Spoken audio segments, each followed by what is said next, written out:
up, everybody? It's me, Jacob. And today, you're gonna help me solve a mystery. The case of the mysterious envelope.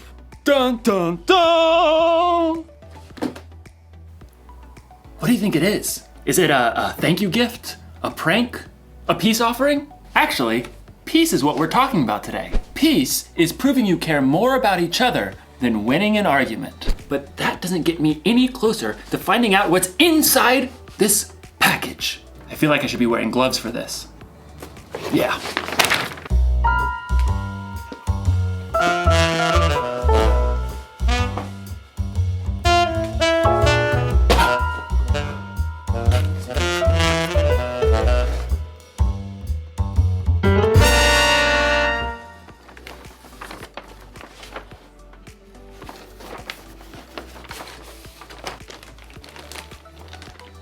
Monkey bridge?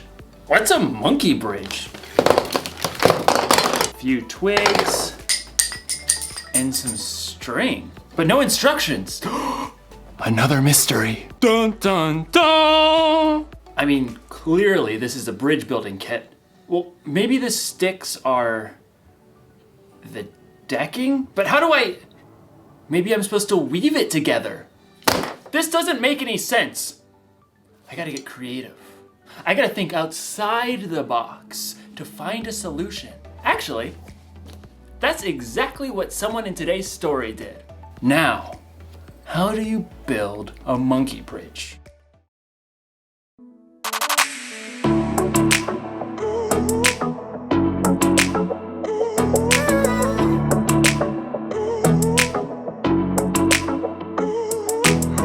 Oh God, I know you're always near. So even in the dark, I will not fear. I know the storms will come. I know I'm not alone.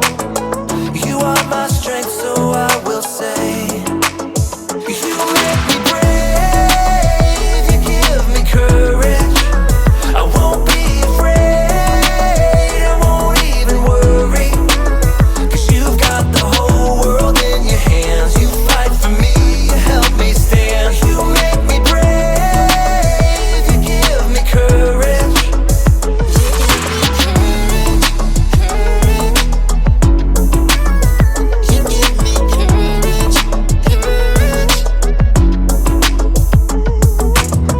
Oh God, you always bring me peace.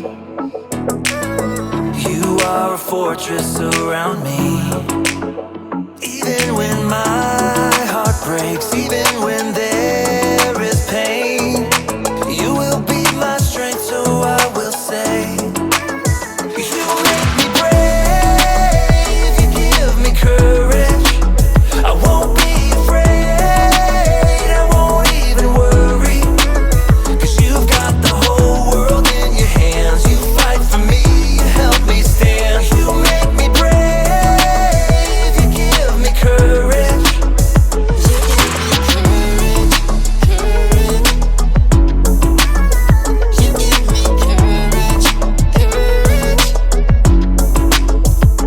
I can do all things through Jesus, my Savior, who gives me strength every day, strength and courage.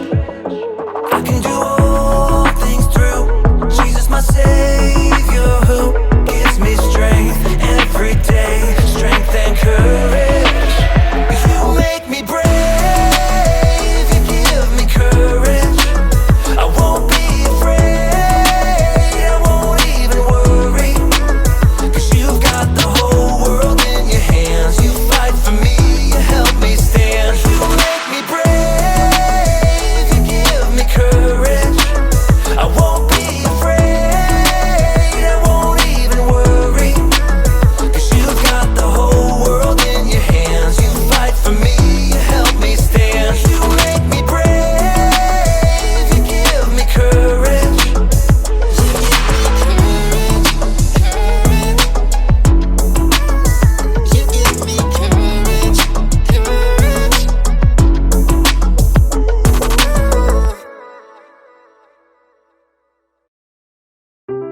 The Bible, It's 66 books of history, stories, letters, and poetry that fit together to form God's one big story.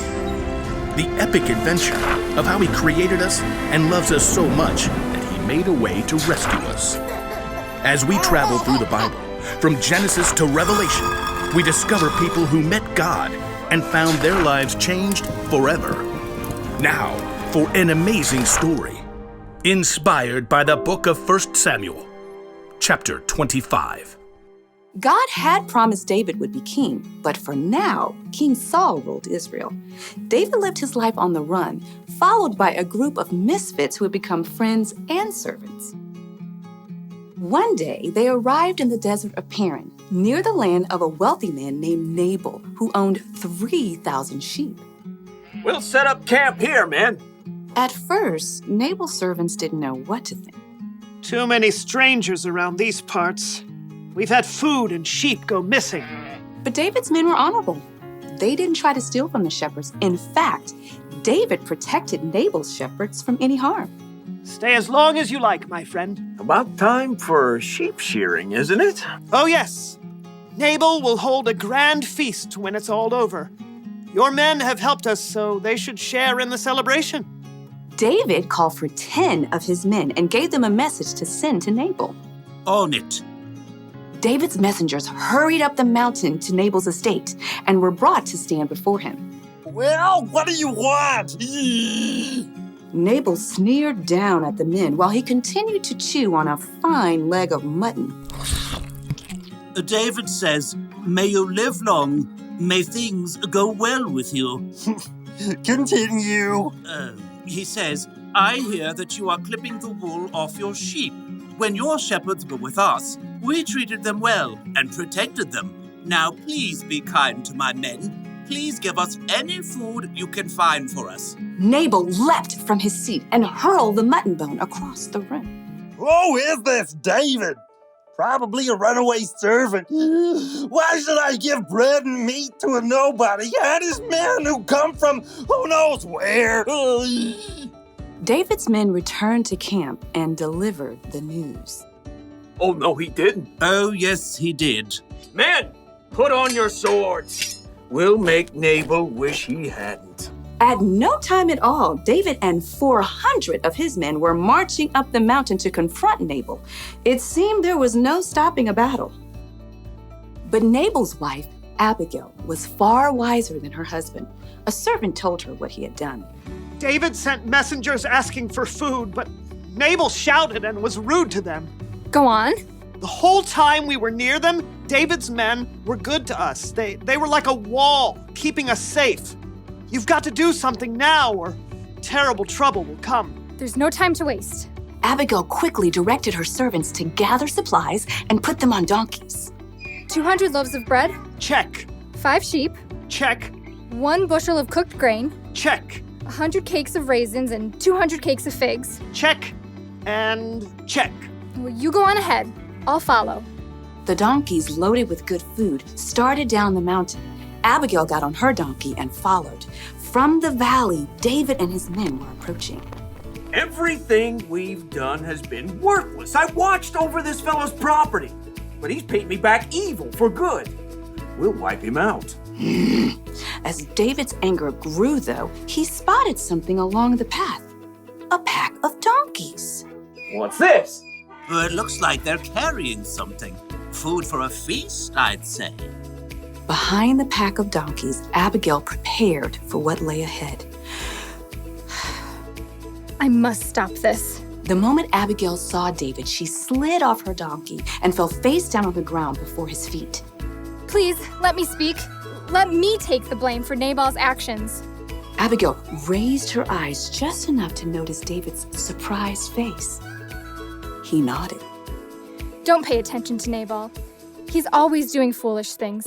I'm sorry I didn't get to see your messengers, but I've brought a gift for you. Right now, the Lord has kept you from killing Nabal and his men. Let the Lord deal with your enemies. Abigail rose to her feet. David and his men listened, surprised by the strength of her message. You fight the Lord's battles, so he will give your family line a kingdom that will last.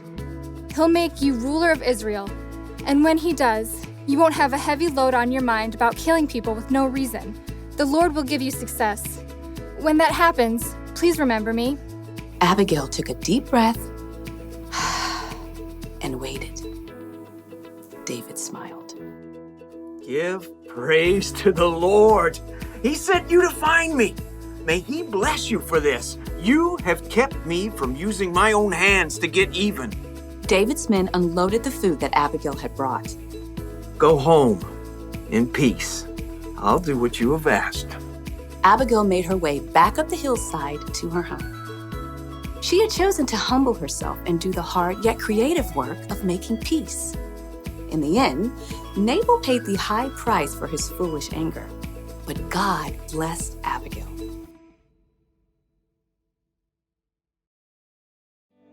The fight between Nabal and David wasn't Abigail's problem, but she didn't use that as an excuse.